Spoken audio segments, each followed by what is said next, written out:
All right, hey guys, I am back after a long time to just do another quick video on one of the builds I did. This was back in October actually, so it's been nearly a year, but I thought I'd share it anyway. And yeah, just keep an eye out. I'll be posting a few more videos in the coming weeks for more recent videos and more recent projects. Anyway, as you can see, this is an Amazon clone. I just did up the logo myself, called it Fakerzon. Don't mind this dangerous thing on my website. You can go check it out if you want. But yeah, we'll tell you it's dangerous because I haven't figured out how to make Google not freak out and think that I'm not scamming people. But you know, that's just the way it is with these clones for anyone who's familiar. But yeah, this is just like an older design from about a year ago. It's a bit outdated now, but as you can see, it's got a bit of a slider in the background using React. And this is using Tailwind as well. This is when I was first getting into Tailwind. And yeah, it was a pretty quick thing to actually put together. You can see it's quite nice in terms of layout, and it's responsive as well. If I just go ahead and show you like this, you know, got the responsive layout. I think that search bar at the top vanishes like that at the end. So yeah, that was quite a fun experience putting that together. These products, if you don't know, I use an API called a Firestore API, which is really good when you just need a bunch of random products with descriptions, and you just want to just fill out your you know, demo website, especially if you're in e-commerce. So that was pretty cool. Was able to pull all those together. And the pricing, I can't remember if I put the pricing together, if that was decided by the API. But anyway, let me just show you quickly how it works. It's pretty much as you expect. You can add things to your basket. So if I add, say, these 3 items, you can see my basket now has 3 items. And if I go click on my basket, you can see here is my basket here. And you also have the ability to remove from your basket. And you can add additional items to the basket.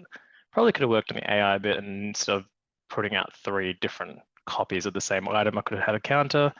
Yeah, you know, I wasn't really trying to perfect anything in this project here. I was just trying to get a concept out.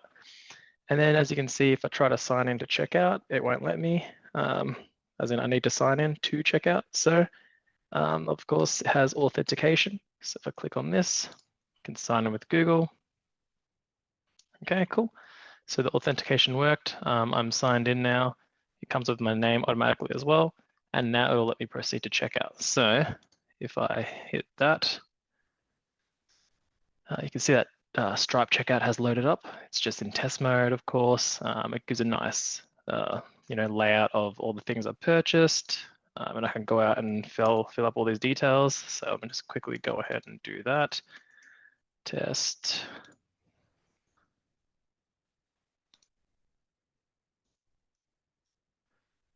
Yeah, this is always the annoying part. For card details, I just enter the dummy card. For the guys that don't know, 4242 is the test card that Stripe uses, and then you can just put any date and number. Just make sure the date is in the future. Any CVV will work, so I just put all 5s and hit pay. And this is a real Stripe checkout process in the sense that it'll go ahead and do everything it would normally do in the background. And actually verify the purchase and, you know, send it to its own database. So there you go. Your order has been confirmed, and I've added it. Go to my orders page as well. Yep, so you can see here all my orders, including the one I just placed then. Some that I placed, one placed earlier today, one that I placed about a month ago, and then one placed almost a year ago, back in October. So yeah, you can see that this was a pretty old project. And yeah, that's pretty much how it works. For those who don't know, this was, I did follow Sonny Sanger's tutorial. So if you need advice or you want to see how it's done, feel free to check his video out. Yeah, it was quite good. I can't really remember what I added to make it better, to be honest. I don't think I did too much on this front. I was pretty satisfied with just having it work as is. I don't think the search bar does anything. No, it doesn't. So it doesn't have search functionality, but keep an eye out for my future apps, they do. I guess the other thing I haven't mentioned is, yeah, as you can see here, this is my Stripe dashboard. And if I just refresh the page, yep, so you can see pretty much all the orders from my different customers. So this customer I've created that's called test, you can see that that order just went through. So all gets tracked in Stripe, but also gets tracked in Firestore as well and Firebase. So all my orders are here as well. So this is, and someone else has actually used this app surprisingly. What did he order? 14 Ethan hook. Okay, so he ordered a bunch of stuff, it looks like. Cool. So yeah, it works pretty well, as you can see. So that all gets tracked, and that's how my app, is able to keep track of everything. If you hit on return and orders, yeah, that's how it stores everything, is basically through Firestore. But of course, Stripe keeps track of its own stuff as well. Yeah, so that's pretty cool. Yeah, I don't really have much else to say, guys. That's the video. This was mostly an aesthetics thing with a bit of functionality, a bit of Stripe integration. Uses Tailwind CSS in the background and Firebase. And also it's got Redux state as well. So React Redux. So that's part of this build. Authentication is done through NextAuth.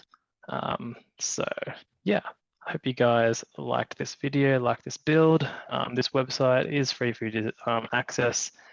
Don't know if YouTube will let me put it in the URL because it is flagged as dangerous. So feel free to just check it out yourselves. And yeah, let me know what you guys think. But yeah, keep an eye out for future videos. I have worked on a couple other ones that you guys will like. What did I create actually? Let me go and show you right now. So I've just kind of created my own little portfolio per se. So you can see my latest things. Yeah, so since the Amazon clone, I've created a ChatGPT clone. So it looks like this, which I'll show you in the next video. And then I created a LeetCode clone for those of you fellow coders who know what LeetCode is. Yeah, I've just put one of those together. And my most recent one, because AI is the name of the game 2023, is an AI companion app. So yeah, it lets you create and talk to whoever you want. So that's my biggest project so far. So definitely keep an eye out for that. But yeah, these will all be coming out within the next few weeks. I'm just going to smash them out because I've been very slack in uploading videos. So if you made it to the end of this video, thanks so much for watching, and I really appreciate it. I hope you guys enjoy. And yeah, keep an eye out for future updates. Okay, cheers guys, bye.